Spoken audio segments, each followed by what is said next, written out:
Chicken ఇలా కలిపి పెట్టుకోవాలి ఫ్రెండ్స్. అందులో ఉప్పు, కారం, మసాలా తగినంత కారం వేసుకోవాలి ఫ్రెండ్స్. వేసుకున్న వాళ్ళే తింపి మంచిగా ఇట్లా కలుపుకోవాలి ఫ్రెండ్స్. కలుపుకున్న వాళ్ళే ఎలాగ అయితే మనకు సరిపడంత ఉప్పు కారం సరిపోతుందో అలాగా కలుపుకోవాలి ఫ్రెండ్స్. కలుపుకున్న వాళ్ళే నెక్స్ట్ పసుపు వేసుకోవాలి ఫ్రెండ్స్. పసుపు వేసుకున్న వాళ్ళు మళ్ళీ కలపాలి ఫ్రెండ్స్. ఇలా కలుపుతూనే ఉండాలి ఫ్రెండ్స్. మనకి ఎంత టేస్ట్ ఉంటుందో అలాగా కలుపుతూనే ఉండాలి ఫ్రెండ్స్. తర్వాత ఉప్పు వేసుకోవాలి ఫ్రెండ్స్. తర్వాత మసాలా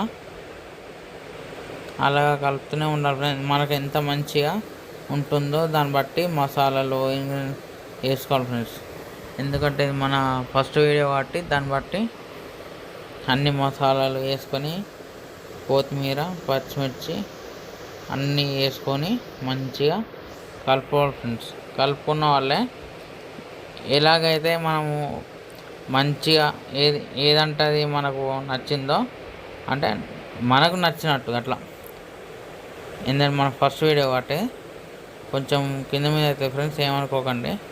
మనకి ఇలా కలుపుకొని పెరుగు వేసుకొని అంతా కలుపుకొని పెట్టుకోవాలి. పక్కకుంటే పెట్టుకున్న వాళ్ళే ఇలాగ నాన్న వాళ్ళే ఫ్రెండ్స్ మనం మంచిగా కడాయి పెట్టుకొని దీన్ని చూసుకోవాలి ఫ్రెండ్స్. తర్వాత ఉల్లిగడ్డ మంచిగా కోసుకొని మంచిగా పెట్టుకోవాలి ఫ్రెండ్స్. ఓకేనా? చూడండి ఫ్రెండ్స్ నేను ఎలా చేస్తున్నామో మీకు నచ్చకపోయినా చూడండి ఫ్రెండ్స్. ఓకేనా? కొత్తిమీర తీసుకున్న వాళ్ళే ఇలాగే మనం కడాయి చూసుకొని ఇట్లా వేసుకోవాలి ఫ్రెండ్స్. ఓకేనా?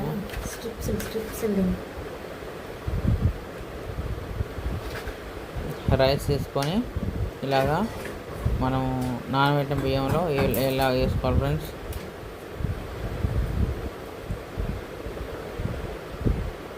తర్వాత మనం రైస్ వేసుకోవాలి ఫ్రెండ్స్. చికెన్ పైన మనం అప్పుడు వేసుకున్నాం కదా అలాగా చికెన్ పైన ఇలా వేసుకోవాలి ఫ్రెండ్స్. తర్వాత